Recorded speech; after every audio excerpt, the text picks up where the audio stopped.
Cerita dimulai di sebuah kota Spanyol, di mana kita diperkenalkan dengan seorang pria bernama Manel yang sedang merayakan malam tahun baru di rumah kakaknya Ben. Di sana, suasana tampak begitu hangat saat Manel asyik bermain dengan keponakannya, ditemani kucing kesayangannya yang bernama Luculo. Namun, keceriaan itu harus berakhir saat jarum jam menunjukkan waktu untuk pulang, di mana Manel pun berpamitan kepada Ben sembari menitipkan salam untuk kakak iparnya yang sedang bertugas di luar kota sebelum ia memacu kendaraannya menembus malam yang dingin. Namun, kebahagiaan itu tak bertahan lama ketika dalam perjalanan pulang, Julia mulai menyinggung soal keinginan memiliki anak, sebuah topik yang selama 2 tahun pernikahan mereka selalu ditolak oleh Manel dengan alasan kesibukan pekerjaannya sebagai insinyur. Perdebatan pun terjadi di dalam mobil, memicu pertengkaran sengit yang berujung pada sebuah insiden fatal malam tersebut yang seketika merenggut nyawa istrinya dan meninggalkan duka mendalam bagi Manel. Singkatnya, 1 tahun pun berlalu. Manel kini terbangun di tengah situasi dunia yang mulai berubah mencengkam, di mana melalui siaran berita ia mendengar pengumuman darurat mengenai karantina wilayah akibat kemunculan virus TSG, sebuah wabah mutasi rabies yang jauh lebih mematikan daripada sekadar wabah manapun sebelumnya. Pemerintah memperingatkan bahwa mereka yang terinfeksi akan kehilangan akal sehat dan menjadi sangat agresif terhadap siapapun di sekitar mereka. Namun, Manel seolah tak peduli dengan kekacauan tersebut. Ia justru lebih memilih menyibukkan diri membaca tumpukan surat di meja makannya. Hingga rasa penasaran Manel baru mulai terusik saat ia mendengar rentetan berita serupa dari radio dan melihat iringan ambulan yang hilir mudik di jalanan dengan sirine yang menggandengkan. Setelah itu, setibanya di dermaga, Manel bertemu dengan 2 wanita yang berniat membeli kapal miliknya yang sudah 1 tahun terbengkalai. Namun, tepat saat ia naik ke atas dek untuk mengecek kondisi kapalnya, bayangan kenangan bersama istrinya kembali muncul yang membuat hatinya menciut, hingga ia pun memutuskan untuk membatalkan penjualan tersebut secara sepihak.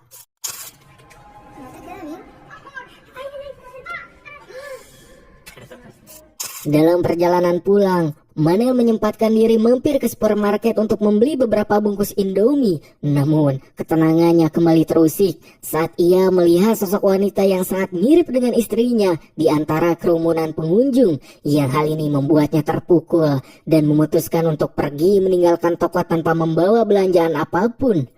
Sesampainya di rumah, Manel mencoba mengalihkan pikirannya dengan bermain bersama Luculo sebelum akhirnya ia menerima panggilan video dari Ben, di mana dalam percakapan tersebut Ben menanyakan status penjualan kapal Manel sebelum akhirnya menyampaikan sebuah kabar krusial, yaitu perusahaan tempat suaminya bekerja memerintahkan evakuasi mendadak ke Kepulauan Kanari, sebuah lokasi terpencil yang diyakini masih aman dari jangkauan virus.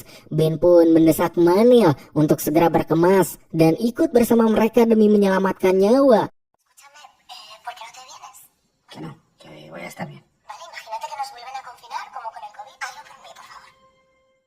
Namun, setibanya di bandara, situasi berubah menjadi kacau dalam sekejap, di mana seluruh jadwal penerbangan tiba-tiba dibatalkan tanpa alasan yang jelas, yang memicu kemarahan ratusan penumpang yang tertahan di sana. Dan ketegangan semakin memuncak saat ponsel semua orang berdering serentak menampilkan peringatan darurat yang mengerikan, di mana dalam kepanikan tersebut, seorang pria nekat merebut senjata petugas dan menodongkannya ke segala arah, yang membuat massa berhamburan menyelamatkan diri keluar dari terminal. Hingga dalam perjalanan pulang, Manel justru terjebak dalam kemacetan total yang mengulur hingga lebih dari 6 km, di mana ribuan orang tampak berebut meninggalkan kota tepat setelah pengumuman lockdown resmi dikeluarkan oleh pemerintah.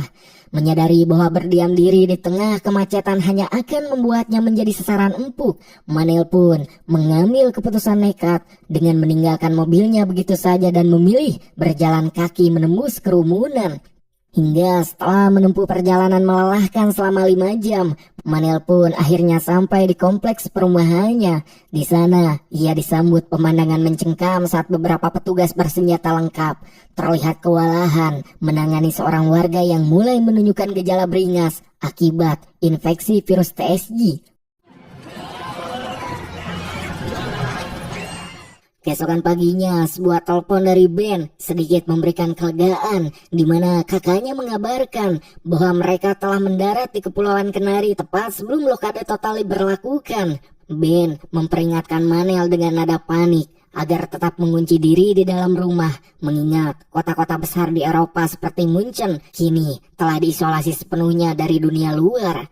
Hingga setelah itu, rasa ngeri Manel semakin menjadi saat ia melihat rekaman amatir di medsos yang memperlihatkan para penderita TSG berubah menjadi monster agresif menyerupai zombie yang menyerang siapapun di depan mereka. Dan di saat yang sama, peringatan darurat kembali muncul di layar televisi, menegaskan bahwa karantina penuh telah resmi diterapkan di seluruh penjuru kota. Sadar persediaan logistiknya menipis, Manel pun mencoba kembali ke supermarket dengan harapan masih bisa menemukan sisa stok Indomie. Namun, kenyataan pahit malah menyambutnya, sebab semua rak toko telah bersih tak bersisa, yang membuat ia pun terpaksa meraup barang apapun yang masih ada, sebelum bergerak cepat menuju sebuah toko di area pom bensin untuk mencari tambahan perbekalan. Namun, tepat saat ia hendak beranjak pergi, sebuah serangan brutal terjadi di depan matanya. Seorang warga yang terinfeksi tampak sedang mengoyak seorang polisi, dan niat baik Manel untuk menolong justru berbalik menjadi petaka ketika zombie tersebut mengalihkan pandangannya dan langsung menerjang ke arahnya. Beruntung polisi yang terluka itu masih sempat melepaskan tembakan untuk menghentikan serangan tersebut, sambil berteriak memerintahkan Manel agar segera berlari sebelum gerombolan lainnya menyadari keberadaannya di sana. Setelah berhasil kembali ke rumah, Manel tak membuang waktu satu detik pun. Ia mencari berbagai video tutorial di YouTube tentang cara bertahan hidup dari wabah zombie. Lalu ia pun mulai membentengi rumahnya secara agresif, memasang pagar besi, memperkuat daun pintu, dan mengunci seluruh akses masuk secara permanen demi memastikan tak ada satupun makhluk yang bisa menembus masuk. Se efectuarán únicamente.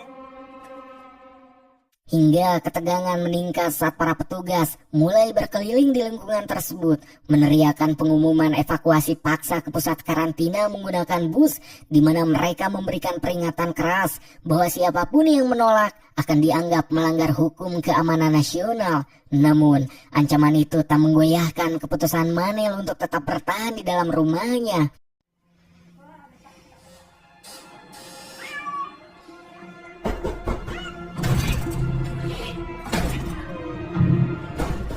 Singkatnya, 2 minggu berlalu, suasana kompleks perumahan kini berubah menjadi kota mati setelah hampir seluruh warga dievakuasi, yang menyisakan Manel seorang diri di sana, di mana dengan persediaan makanan yang semakin menipis, Manel akhirnya terpaksa keluar dan membobol rumah-rumah kosong satu persatu demi menyambung nyawa.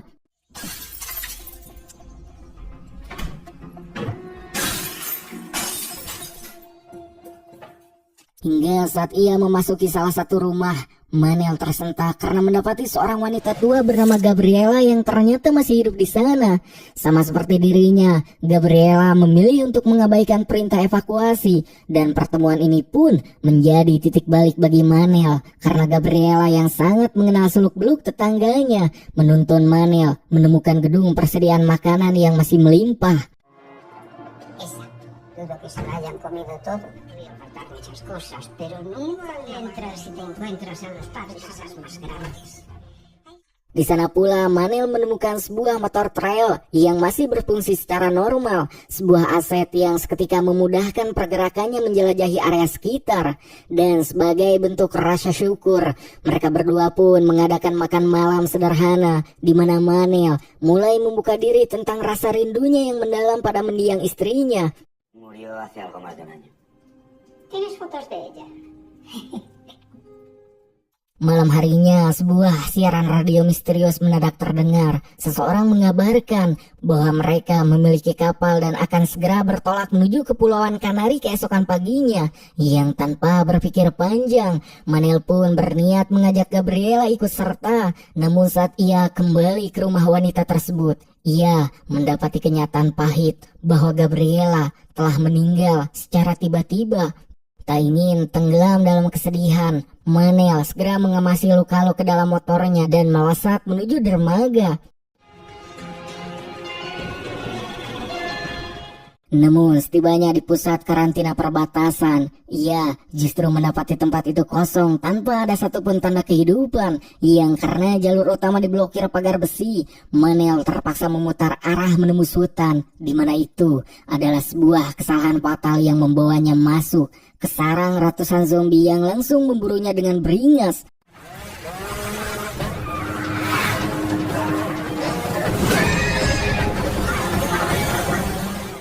Situasi pun menjadi kacau saat ia memasuki area kamp pengungsian yang kini telah berubah menjadi lautan mayat hidup. Dan dalam kepanikan luar biasa, Manel pun kehilangan kendali dan terjatuh dari motor setelah menghantam tumpukan mayat.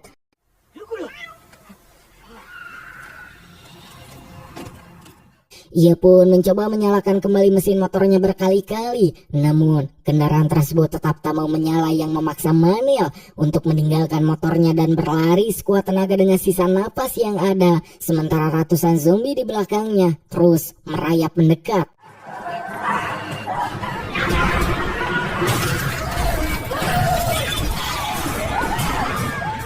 Namun, kelegaan itu seketika sirna saat ia menyapu pandangan ke arah laut, di mana dermaga itu kosong. Seluruh kapal telah raib, termasuk kapal miliknya sendiri yang selama ini ia jaga. Dan di tengah keputusasaan, Manel menangkap sebuah siluet kapal yang terapung tak jauh dari bibir dermaga, yang tanpa membuang waktu untuk berpikir, ia pun langsung melompat ke air dan berenang sekuat tenaga menuju kapal tersebut. Akan tetapi kejutan mengerikan ternyata menantinya di atas dek, sebab di dalam kabin yang gelap, Manel mendapati sesosok bayi yang telah berubah menjadi zombie. Dengan perasaan ngeri, ia segera menjauh dan beruntung menemukan sebuah perahu kecil yang mesinnya masih sanggup menderu, di mana ia pun memacu perahu itu menuju koordinat radio yang sempat ia dengar, menaruh harapan terakhirnya pada suara misterius tersebut.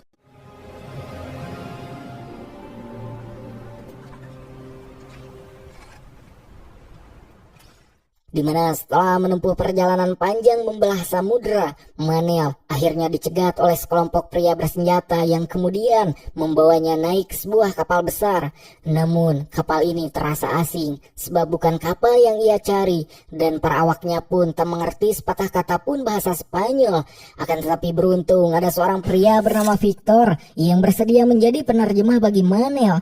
Manel pun mencoba menjelaskan tujuannya menuju Kepulauan Kanari, lokasi yang menurut kakaknya adalah zona paling aman saat ini. Namun Victor memberikan kabar buruk bahwa mesin kapal mereka sedang mengalami kerusakan serius, memaksa mereka untuk tetap membuang sauh dalam waktu yang tak ditentukan.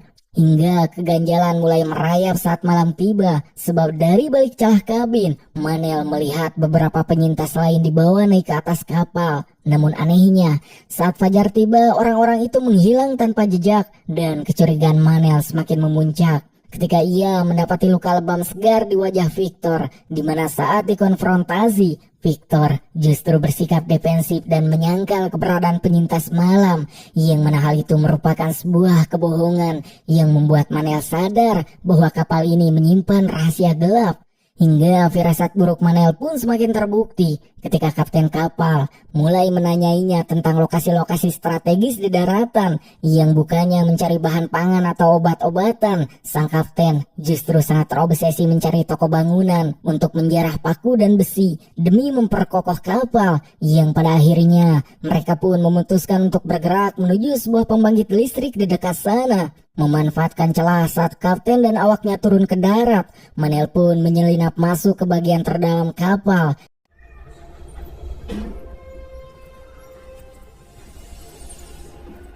Dan di sana ia terperanjat menemukan dua orang penyintas dalam kondisi terikat dan mengenaskan. Namun naas, aksi penyelamatan Manel tercium oleh salah satu awak kapal yang langsung melepaskan tembakan dan menewaskan salah satu sandera di tempat.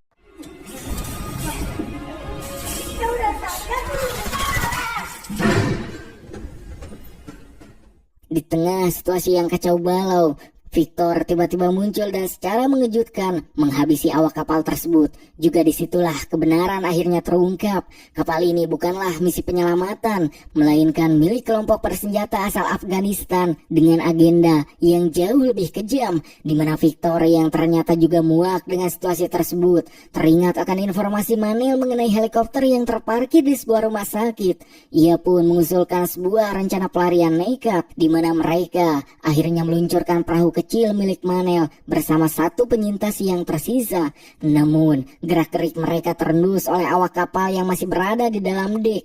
Hingga saat itu juga, hujan peluru segera menyala ke arah perahu kecil tersebut. Dan dalam kepanikan di tengah laut, penyintas terakhir yang bersama mereka pun seketika tewas, sementara Victor tersungkur dengan bahu yang bersimbah getih akibat terkena tembakan telak. Hingga setelah berhasil memacu perahu menjauh dari hujan peluru, Manel dan Victor akhirnya menghantam pesisir pantai. Yang tanpa membuang waktu, Manel segera menyisir area sekitar untuk mencari kendaraan apapun yang bisa membawa Victor yang bersimbah getih ke rumah sakit terdekat. Beruntungnya, ia menemukan sebuah mobil yang mesinnya masih sanggup menyala, dan ia pun langsung memacu kendaraan itu dengan Luculo yang tetap setia di sisinya. Rumba Canarias.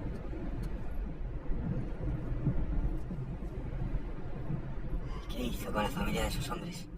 Namun, ketenangan di dalam kabin mobil seketika hancur saat sebuah zombie mendadak melompat tepat ke kaca depan, di mana goncangan itu sempat membuat Manel kehilangan kendali. Namun ia tetap berhasil menguasai kemudi dan menghantam beberapa zombie yang mulai mengepung jalan.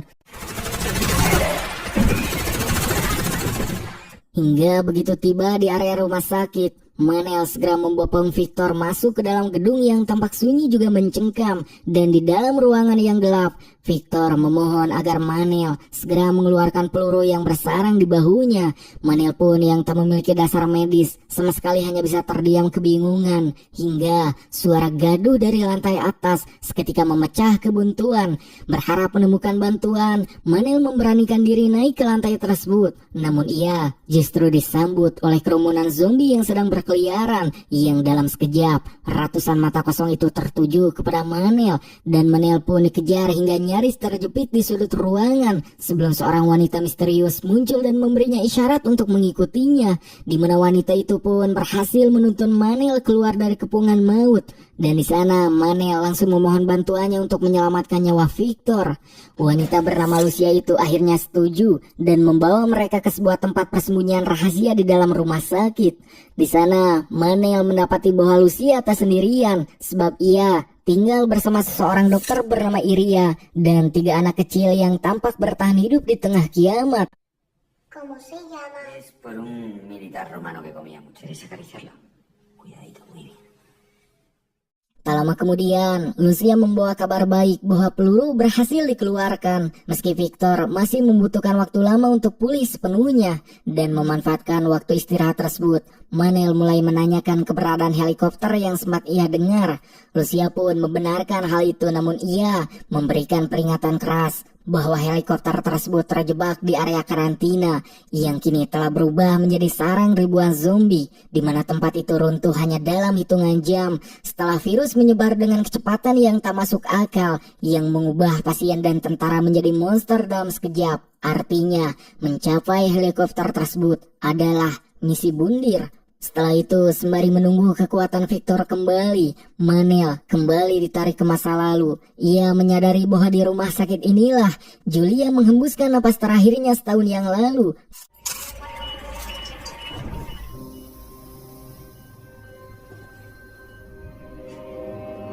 Siento, Julia. Hingga suatu hari saat Manel mencoba mencari udara di bagian atas gedung, ponselnya tiba-tiba menangkap sinyal yang sangat tipis. Ia mendapati rentetan pesan dari Ben yang sangat mengkhawatirkan keselamatannya sejak evakuasi dimulai. Dan di tengah rasa syukur karena masih bisa bernafas, Manel mencoba mengetik balasan untuk kakaknya. Namun tepat di momen tersebut, suara tembakan terdengar dari kejauhan, menandakan bahwa persembunyian mereka mungkin tak lagi rahasia. Yang ternyata suara tembakan itu berasal dari kelompok Kapten Usakov yang sudah berhasil melacak posisi mereka. Dan dengan wajah panik, Manel segera berlari kembali dan mendesak Lucia serta Iria agar mereka segera bergerak menuju helikopter, sebab jika mereka terlambat 1 detik saja, kelompok bersenjata tersebut akan menutup satu-satunya jalan keluar yang tersisa. Hingga saat mereka mencoba menyeberang menuju gedung sebelah, mereka mendapati lorong penghubung telah dilalap api besar, di mana asap tebal pun memenuhi ruangan, menyesakkan napas dan membutakan pandangan.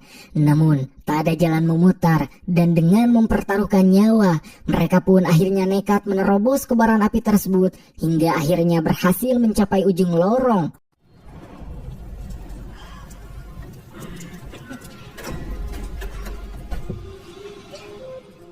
Tetapi tepat saat pintu terbuka, sesosok zombie muncul secara tiba-tiba dan langsung menerjang Iria.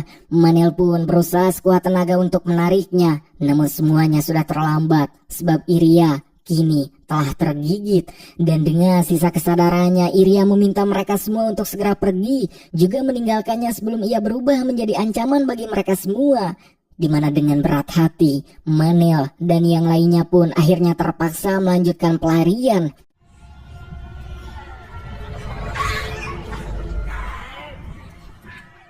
Singkat waktu, mereka pun hampir mencapai lokasi helikopter. Namun, pemandangan di depan mata sungguh mengerikan, sebab area tersebut telah berubah menjadi lautan zombie, di mana mereka mencoba merayap perlahan demi menjaga kesunyian. Namun, usaha itu gagal total, sebab ratusan mayat zombie itu menyadari keberadaan mereka dan langsung mengejar mereka dengan sangat beringas.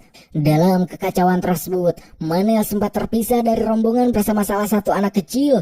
Namun di saat genting itulah rentetan tembakan kembali terdengar. Kelompok Usakov muncul dan mulai membebas zombie di area tersebut untuk membuka jalan bagi mereka sendiri. Di mana memanfaatkan pengalihan itu, Manel pun berhasil kembali bergabung dengan Lucia. Hingga setibanya di dekat helikopter, Manel menyadari bahwa jumlah zombie terlalu banyak untuk dilawan dengan tangan kosong. Ia pun memutar otak dan menggunakan cara cerdik, yaitu mereka berlindung di balik pagar besi berbentuk lingkaran, lalu berjalan perlahan di tengah kerumunan zombie agar tidak terdeteksi sebagai manusia. Di mana rencana itu awalnya berjalan mulus, hingga sebuah suara tak sengaja memecah keheningan, yang seketika insting predator para zombie bangkit dan serangan masif pun terjadi, yang membuat mereka kini berjuang mati-matian menahan pagar agar tidak roboh. Hingga akhirnya Lucia berhasil membuka gerbang helikopter dan menyuruh semua orang masuk. Manel pun berdiri di garda depan, menahan gerbang sembari memukul mundur zombie yang terus berdatangan.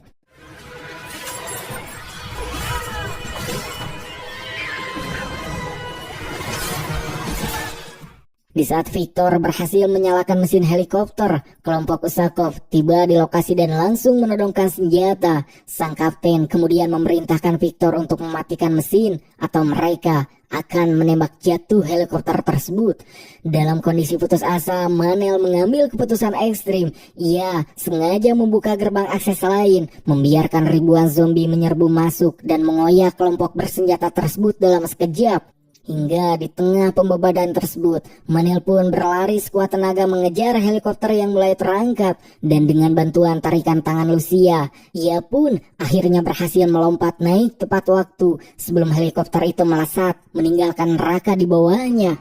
Setelah berhasil lepas dari maut, Manel segera menghubungi Ben melalui radio. Ia mengabarkan dengan penuh lega bahwa ia telah berhasil mendapatkan helikopter dan sedang menuju Kepulauan Kanari.